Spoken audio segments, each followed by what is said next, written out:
Para la implementación de una antena logarítmica se toman en cuenta varios datos, como lo son la normativa que viene dada por la ganancia que se desea llegar.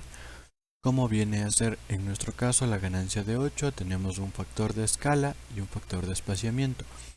El factor de escala es de 0.865 y el factor de espaciamiento de 0.157. Así también tenemos varios datos que van a venir dados para nuestra antena, como son la frecuencia en corte en alto y la frecuencia de corte en bajo, que vienen a ser 400 y 200 MHz. Tendríamos también el factor de espaciamiento y el factor de escala, la transmisión en el espacio libre, la resistencia de entrada de la antena y el valor de distancia máxima que tendrá la antena. Ahora tenemos varios cálculos, como por ejemplo el ángulo de orientación, que viene dado por el tangente a la menos 1, que multiplica a 1 menos el factor de escala sobre 4 por el factor de espaciamiento. Esto nos da un valor de 12.13. Así también tenemos el factor de banda base, que vendría a ser la multiplicación de la frecuencia en corte en alto con la frecuencia de corte en bajo, que nos da un resultado de 2. También tenemos el ancho de banda de la región activa. Esto viene a ser por una fórmula determinada que es de 1.1 más 7.7, que multiplica a 1 menos el factor de escala, todo esto al cuadrado, multiplicado por cotangente del ángulo. Esto nos da como resultado 1.75 metros. Así continuamos con los cálculos y tenemos la longitud de onda máxima. Esta longitud viene dado por el espacio libre sobre la frecuencia en corte en bajo, que nos da una respuesta de 1.5 metros. También tenemos lo que sería el ancho de banda, que viene a ser el ancho de banda deseado por el ancho de banda de la región activa, que nos da una distancia de 3.5. Estos datos también nos sirven para calcular lo que sería la longitud del mástil. Esta longitud viene dada por la longitud de onda máxima sobre 4, que multiplica a 1 menos la división de 1 sobre el ancho de banda, multiplicado por la cotangente del ángulo, dándonos una longitud de mástil de 1.24. Estos datos también nos sirven para calcular el número de elementos, que viene a ser 1 más logaritmo natural de el ancho de banda sobre logaritmo natural de 1 sobre el factor de escala. Esto nos viene a dar que la respuesta es de 9.6. Para valores que se van a implementar, se ocupa un valor entero porque no podemos ocupar medios dipolos. Así que ocupamos el valor de 10, que serían los 10 elementos que se van a implementar. La longitud máxima del dipolo mayor viene a ser dado por la longitud máxima, la longitud de onda máxima sobre 2. Esto quiere decir 1.5 metros sobre 2, que nos da 0.75. También tenemos lo que vendría a ser la impedancia de la antena, que esto viene determinado por una fórmula que es igual a 120, que multiplica el logaritmo natural de la longitud del dipolo máximo sobre la distanciamiento máximo menos 2.25. Todo esto multiplicado por 120, que nos da una impedancia de 254. Para determinar las distancias de los dipolos, se toma en cuenta el valor obtenido del dipolo mayor y se lo multiplica por el factor tau. Esto nos da valores que se van reduciendo hasta llegar al último dipolo. El primer dipolo de máxima longitud, sus medidas son de 0.75 metros, que con el uso de los separadores para el mástil nos da una distancia de 0.76 metros aproximadamente. Esto vendría a ser por la incidencia que tienen los separadores en la longitud. Ahora, para continuar, seguimos con el segundo dipolo, que viene a ser la distancia del primer dipolo multiplicado por tau, que nos da una longitud teóricamente de 0.65 metros. Y aplicado en la vida real, tenemos una distancia, ya contando con los separadores instalados, una distancia de 0.66 metros. que más o menos cada separador tiene una distancia aproximada de 1 centímetro a 1,5 centímetros de longitud, que se suma a la longitud teóricamente expresada. Ahora nos encontramos con el tercer dipolo, que viene a ser la longitud del segundo, igualmente multiplicada por tau. Esta distancia viene a ser de 0.55, que como ya anteriormente mencionamos, el separador nos da una distancia de 0.56.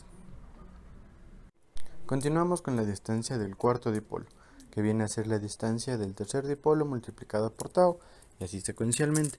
Este valor nos dice que es de 48 centímetros. Con respecto a los separadores, tenemos una distancia de 49 centímetros, 0.49 metros. Así continuamos con el siguiente dipolo, vendría a ser la longitud anterior multiplicada por tau igualmente, que la distancia teóricamente es 41, y en la práctica nos muestra que es 42.5. Así continuamos del siguiente dipolo, que viene a ser la distancia anterior multiplicada por tau. Nos da una distancia de 0.35 metros, que con los separadores nos muestra que es 37 centímetros o 36.5. Del dipolo 7, tomamos la longitud del dipolo número 6, lo multiplicamos por tau y nos da una distancia de teóricamente de 0.30 metros y en la práctica de 0.31. Con el siguiente dipolo tomamos la distancia del dipolo número 7 para el dipolo 8 y lo multiplicamos por tau. Esto nos da una distancia. Tener la longitud del dipolo número 9, multiplicamos la longitud del dipolo número 8 por tau y nos da una longitud teórica de 0.21 o 21 centímetros, que en la práctica viene a ser 22.5. La longitud del último dipolo, tomamos la longitud del dipolo número 9, lo multiplicamos por tau y nos tiene que dar teóricamente 18 centímetros. Esto en la práctica se suma con 1,5 centímetros y nos da cerca de 20 centímetros, 19.5. Para que se realice el posicionamiento correcto de cada uno de los dipolos, se toma en cuenta el siguiente cálculo, que viene dado por 2 multiplicado por el factor de espaciamiento y el tamaño del dipolo. Esto viene a ser en el primer caso 2 multiplicado por el factor, que es 0.157 multiplicado por la primera distancia, que es 0.75. Nos da un valor de 0.23 o 23 centímetros. Este vendría a ser el tamaño o la distancia de separación que tienen que tener cada uno de los dipolos. Como podemos apreciar, la distancia es de 23 centímetros. De aquí continuamos con el mismo cálculo, pero con el valor del siguiente dipolo. Y esto nos da una resultante de 20 centímetros, que vendría a ser la distancia que tiene que existir entre el siguiente dipolo con el siguiente. Aquí continuamos con el siguiente dipolo, que la distancia de espaciamiento viene a ser de 17 centímetros. Como podemos apreciar, la distancia se cumple. Así tenemos que continuar secuencialmente multiplicando el factor 2 por el factor de espaciamiento, lo que nos da la siguiente distancia de 15 centímetros, que como podemos observar se cumple.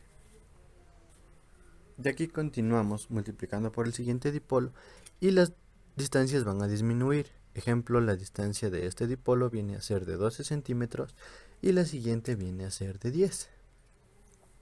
Una vez tomado en cuenta todo esto, tenemos que seguir hasta el último dipolo, que viene a ser el dipolo número 10. Con esto tenemos que seguir disminuyendo el tamaño. Como ejemplo, tenemos que el siguiente, la distancia viene a ser 9 centímetros, la siguiente distancia viene a ser 7 centímetros y la siguiente distancia viene a ser 6 centímetros. Con esto determinamos que se cumple el distanciamiento adecuado para la creación de la antena.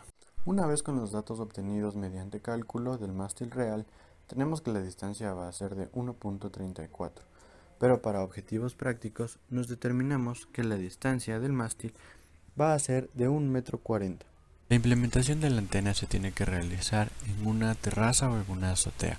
Estas tienen que cumplir con distintas características, como lo es principalmente que se encuentren lejos de otras áreas, como pueden ser el área eléctrica, a unas distancias de más de 20 metros o 30 metros de distancia, para que no afecte o no interfiera con la señal. La antena debe colocarse a distancias mínimas o máximas que no tengan ningún tipo de obstáculos alrededor, sobrepasando el 1,5 metros o los 2 metros. Como vemos a continuación, la antena se coloca a una distancia relativa a 2 metros. Esta antena tiene que tener una característica de orientación, así como también de altura. La orientación que presenta, además de no tener ningún obstáculo a su alrededor, presenta una orientación destinada hacia las antenas del cerro tocazo. Para la implementación de la antena se coloca lo que vendría a ser un balón encargado de balancear las cargas para que exista la conexión de la antena hacia la televisión. Realizamos la correcta canalización directa hacia la televisión, pasándola por las paredes y llegando a lo que vendría a ser la parte posterior de la televisión, que es la conexión del cable coaxial, y procedemos a probar.